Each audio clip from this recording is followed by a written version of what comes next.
Okay, it's been quite a while since I've done a video, so I thought I would come back and share what I've been up to. I've had a couple people ask how I've been making these little book charms, and I do want to say that I am not I didn't come up with this. I just watched, probably 3 or 4 different tutorials, and I kind of made some of it my own, kind of followed some of their stuff. So I do want to be clear that this is not my idea. So what I've been doing is I have been making these little book charms. I'll just go through and show everyone that I've made so far. And then I will tell you how I've done it.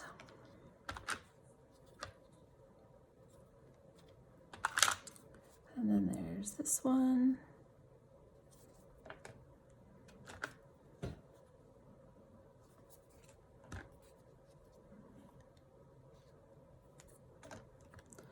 And this one I actually made today, I left it open and kind of antiqued it so it would look like maybe an older book. And then what I did with them, and this is what I plan on doing with them, is making some beaded bookmarks. I might just keep some to have as charms to add to mini albums or something. I'm not entirely sure yet. But so I put this together because I think this is how I want to use them. So you can see here that there are some that are really fat, and then there are some that are really small. So let's see, these two right here are the first 2 I ever made, and this one is actually made using an old hymn book. Oh, one of my flowers just came off, so I'll need to reglue that. But so this is made using an old hymn book, and the first video I watched said basically you cut down your paper. So you make a stack. I think this, let's see, I think this is less than an inch. Oh no, so this is 1 1/4. 1 1/4 by 1 1/8.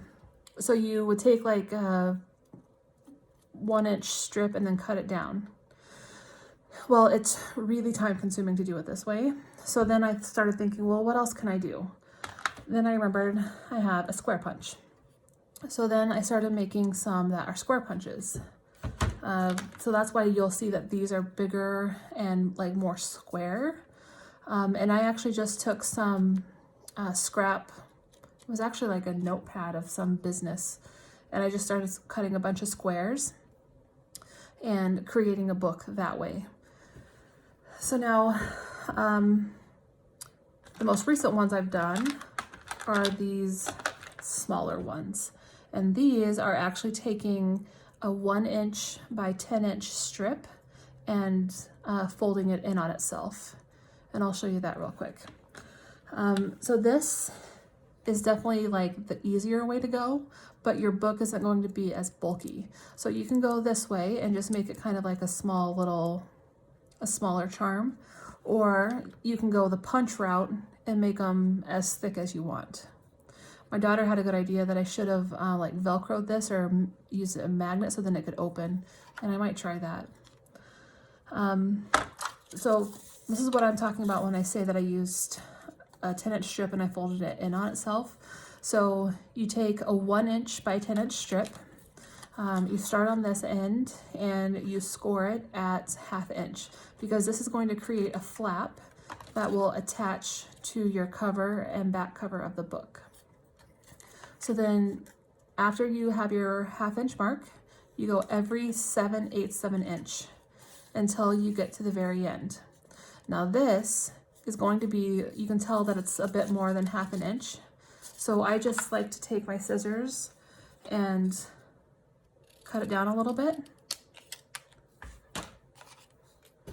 So then your flaps that meet your book covers will match.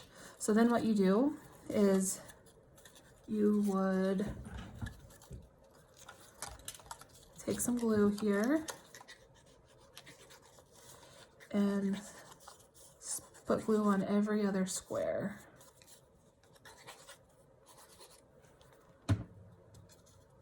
And I'm using this Barely Art Glue.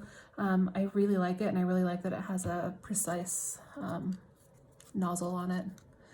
So now I'm just folding them in on themselves.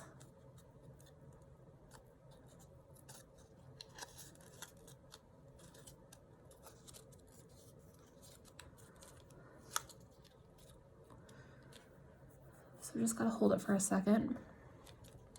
So now here are your book pages, and then here are the two flaps that connect to your spine.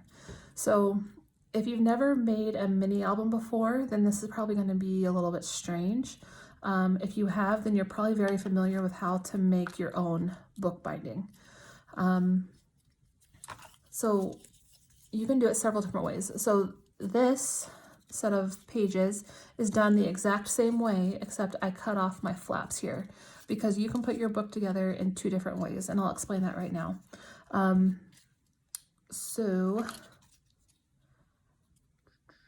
Yeah, this one.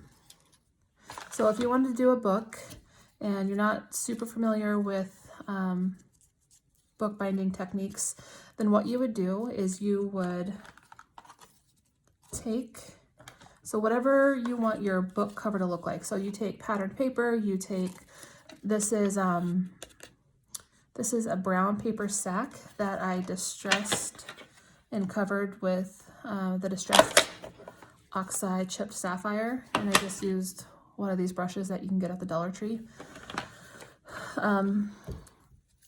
So what you would do here is you would cut a front and a back cover out of chipboard, and this is actually out of cereal box.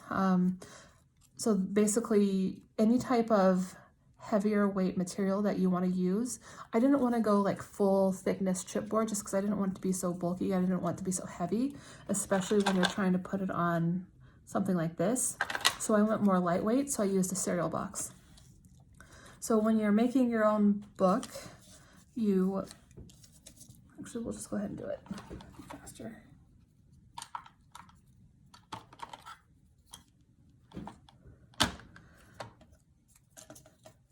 So these are cut to be, let's see here.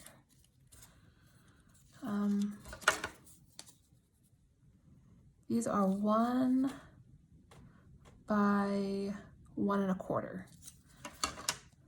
So then my paper is going to be probably 1 by 1 1/8, but probably 1 by 7/8. Yeah, 7/8 by 1. So you take your front cover, and then we need a piece that is actually going to act as the spine of the book. So this is what I do, is I take the papers that I know I'm going to use and put some chipboard up against it.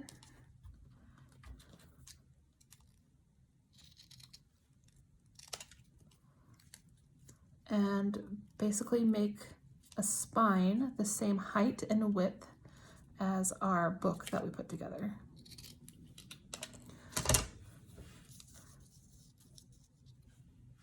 Oh, so this is way too small. Well, I'm not going to glue it down.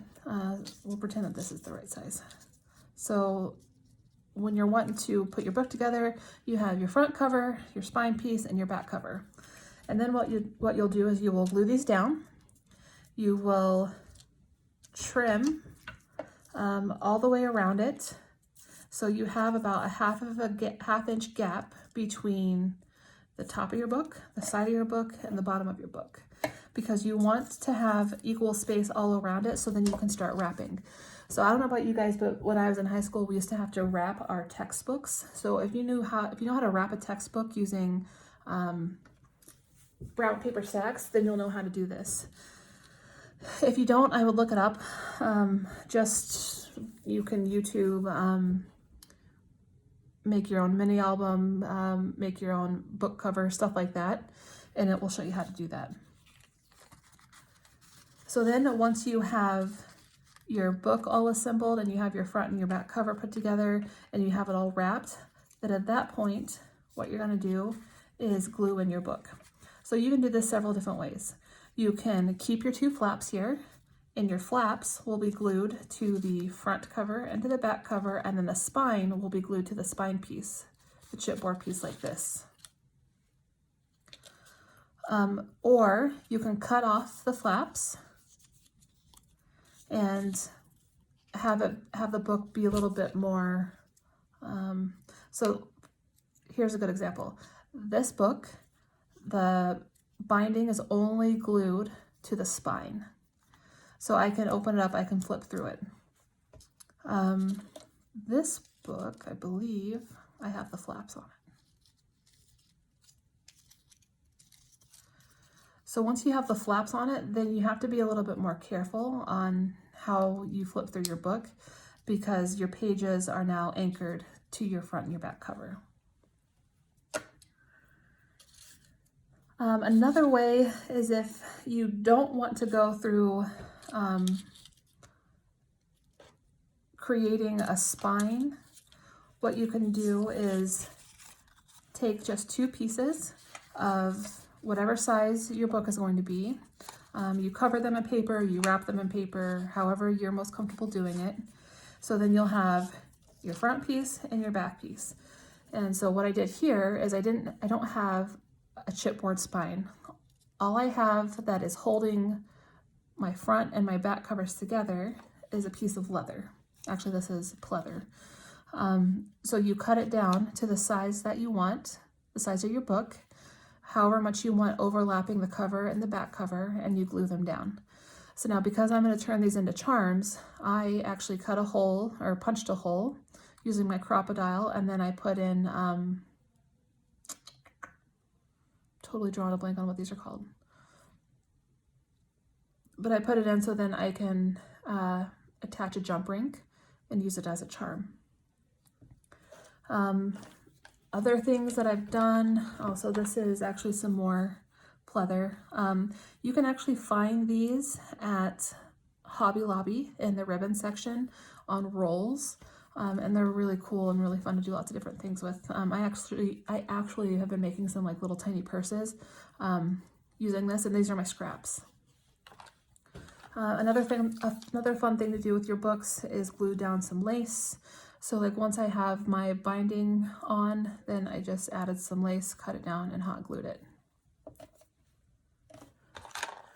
If you want to turn them into charms, there's 2 different ways you can do that. You can go this method by punching a hole in the spine before you assemble your book and add a jump ring. Or before you assemble your book, you can add an eye pin. And then from here, you just add your jump ring. And I think that is it, and I hope that answers everyone's questions. Oh, one thing I did forget to say is when I was doing them the punch route, how I put them together was so this is probably, it was 4 pages. I took 4 pages of note paper, punched them all out, and then held them together. Once you hold them together, you take your hot glue gun and you put a strip of glue on the stack of papers. Then you take a spare piece of paper, let's say this is the right size, and you glue it down. So now your book is actually going to be bound together, not only by the hot glue, but now by this piece of paper that is going horizontal with the book. And so that's why you can see that these are all flip through pages. And I do like this method because you can get a lot more paper, and if you like ever want to truly use it, maybe, I don't know, as like an American Doll book or something like that, you can like actually write in the pages. I think that is it. Again, let me know if you have any questions, and I'd be happy to clarify further.